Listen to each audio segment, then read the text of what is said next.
Bienvenue dans cette nouvelle édition du QG Weekend. Voici les titres de l'actualité.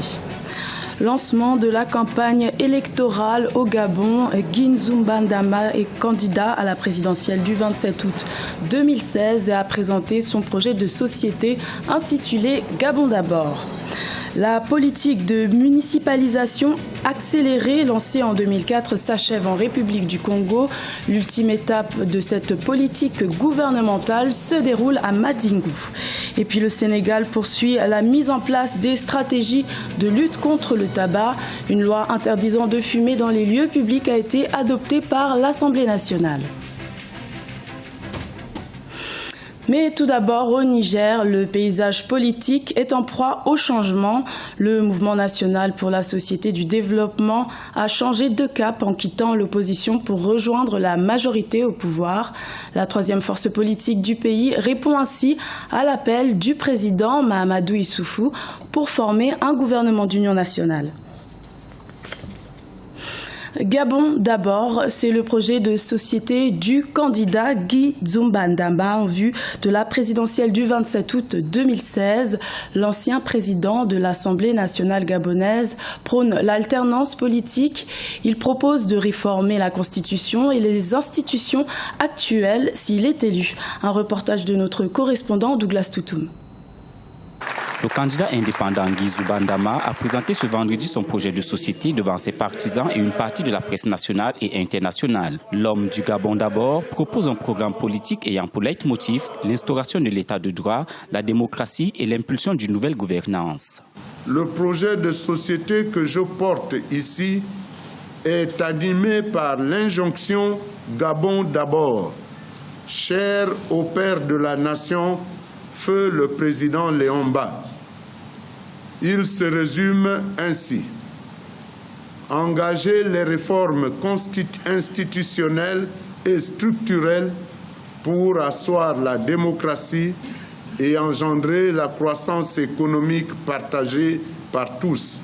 En outre, l'ancien président de l'Assemblée nationale envisage la limitation du nombre de mandats et une réforme des institutions. S'il est élu à l'issue du scrutin présidentiel du 27 août, Guy Zoumbandama entend instaurer une société décente, une société dont les institutions seront au service du peuple. Ce chantier doit permettre ainsi de mettre en œuvre la limitation définitive du mandat présidentiel et le retour à l'élection à 2 tours pour promouvoir l'alternance, la démocratie et le renouvellement des élites au sommet de l'État. Le candidat ambitionne promouvoir une croissance économique durable et diversifiée par le développement de l'agroalimentaire et le secteur privé. Ceci pour réduire la dépendance vis-à-vis du secteur pétrolier.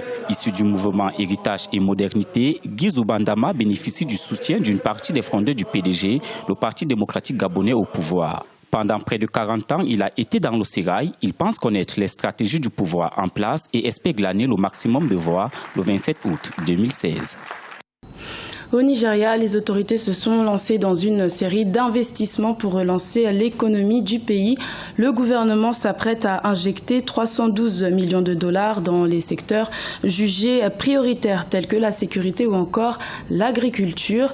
Une alternative pour aider le pays à traverser cette période d'instabilité économique, notamment due à la chute des prix du pétrole. Oumou Kalsoumba. L'État nigérian prévoit des investissements avoisinant 312 millions de dollars dans le cadre de son budget 2016. Ces fonds seront destinés à financer des secteurs tels que l'agriculture, le transport, le foncier ou encore les finances. La politique de développement du président Muhammadu Buhari est axée sur la sécurité, la lutte contre la corruption et l'amélioration de la situation socio-économique du pays.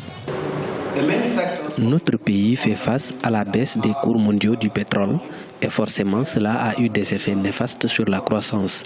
Pour relancer notre économie, nous avons prévu une hausse du budget de l'État estimée à plus de 300 millions de dollars. Les secteurs prioritaires seront les finances, le transport ou encore la transformation agricole. L'économie nigériane pâtit de la baisse des cours mondiaux du pétrole brut. La croissance a nettement ralenti, passant de 6,2% en 2014 à 3% en 2015. L'inflation est passée de 7,8% à 9% durant la même période. Cette situation est due au ralentissement de l'activité économique en raison du manque de devises. Nous allons mettre en œuvre une politique qui vise à stabiliser le marché financier en passant par des taux de change flexibles. La confiance sera rétablie entre l'État nigérian et les investisseurs nationaux et internationaux. Il y aura une augmentation de l'offre de devises car le volume des investissements étrangers va augmenter.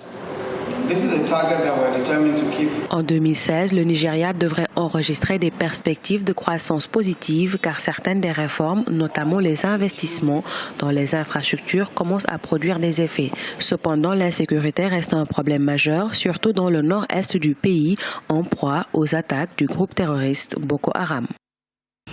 En République du Congo, le département de la Bouenza abrite la dernière étape de la politique de municipalisation accélérée. L'ultime phase de cette action gouvernementale se déroule à Mandingu.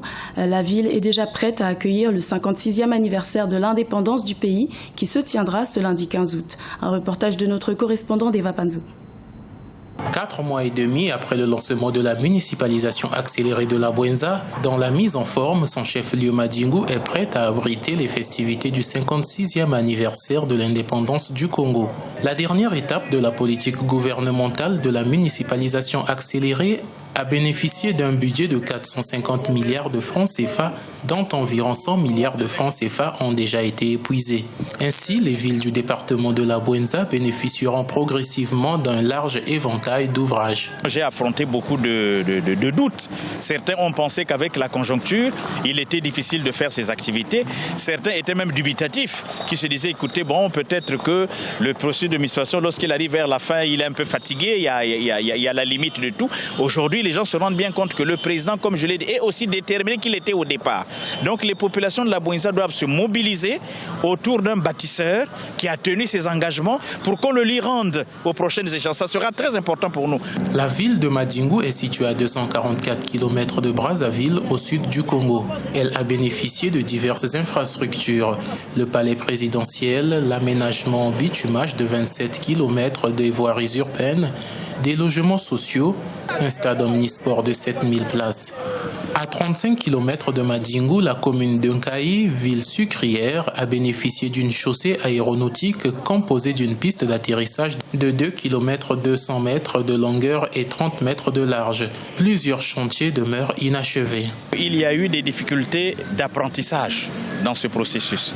La Bouenza est à la 12e phase de municipalisation.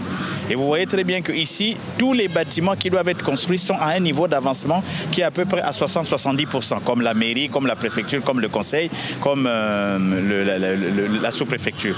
J'imagine que les moyens ont été mis en place à partir des 100 milliards qui ont déjà été dégagés à l'étape actuelle pour la municipalisation, pour que ces travaux aillent jusqu'au bout. Le département de la Bouenza compte 370 000 habitants sur une superficie de 14 820 km², 6 communautés urbaines et 10 districts. Tous les ouvrages achevés intègrent le premier périmètre de ce processus.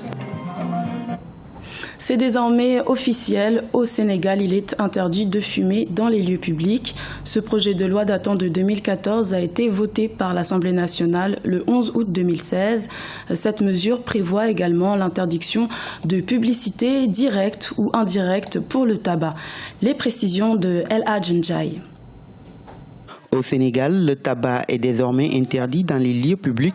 Les décrets pour la mise en œuvre de la loi qui date de 2014 ont en effet été signés par le président Macky Sall à la fin du mois de juillet, soit plus de 2 ans après le passage de la loi à l'Assemblée nationale. Un acquis dont se réjouissent la société civile et les acteurs de lutte contre le tabac, mais l'autre combat qui reste à gagner est le contrôle du marché du tabac. Si vous regardez le marché du Sénégal, il y a peut-être 10 à 12%, peut-être même plus de tabac qui viennent de nulle part, on ne sait pas où, c'est ce qu'on appelle la contrebande.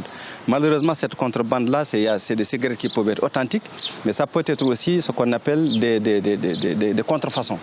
Et cela, c'est extrêmement dangereux pour les populations. Non seulement c'est des cigarettes qui ne rapportent rien à l'État en termes de fiscalité, en termes de taxes, ça échappe au contrôle de l'État, mais en plus, on ne sait pas ce qu'il y a dans ces cigarettes-là. Selon la même loi, la vente de tabac aux mineurs est prohibée, de même que la vente de cigarettes à moins de 200 mètres des établissements scolaires. La loi prévoit aussi l'interdiction de toute publicité directe ou indirecte du tabac. Et je dirais même une nouvelle qui vient tardivement. Parce que concernant le tabac, tout le monde sait que c'est une pratique. Bon, le fait de fumer est une pratique nocive, alors qu'il requiert que les autorités publiques, notamment les autorités sanitaires, prennent les mesures idoines.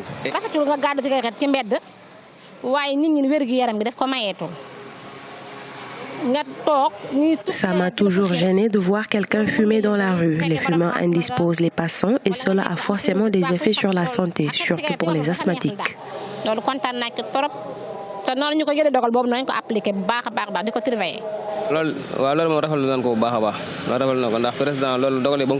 Cette décision vient à point nommé parce que vraiment il y a beaucoup de laisser-aller.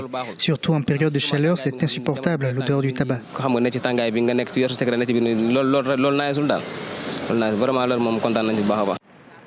L'application de la loi anti-tabac sera immédiate, mais les industriels ont cependant 6 mois pour se conformer au texte. Ils doivent notamment ajouter sur leurs emballages des messages d'avertissement. Les gérants d'établissements comme les restaurants ou les hôtels disposent d'un délai de 9 mois pour interdire la cigarette dans leurs locaux ou pour aménager des espaces fumeurs. En adoptant la loi anti-tabac, les députés ont plaidé pour l'augmentation du prix et de la taxe sur le tabac afin de décourager les fumeurs. Les compétitions sportives se poursuivent aux Jeux Olympiques de Rio au Brésil. Ce samedi 13 août, les matchs de handball masculin se sont tenus. Dans le groupe A, la Tunisie s'est inclinée 21-23 face à l'Argentine et termine en bas de classement avec 1 point. Dans le groupe B, l'Égypte a concédé un match nul face au Brésil avec un score de 27 partout. Les Égyptiens occupent la 5e place du classement avec 3 points. Et puis, belle victoire en football pour l'équipe masculine du Nigeria. Les Super Eagles se sont imposés 2-0 face au Danemark. C'était le journal de la rédaction. Merci de l'avoir suivi. L'information continue sur Africa 24.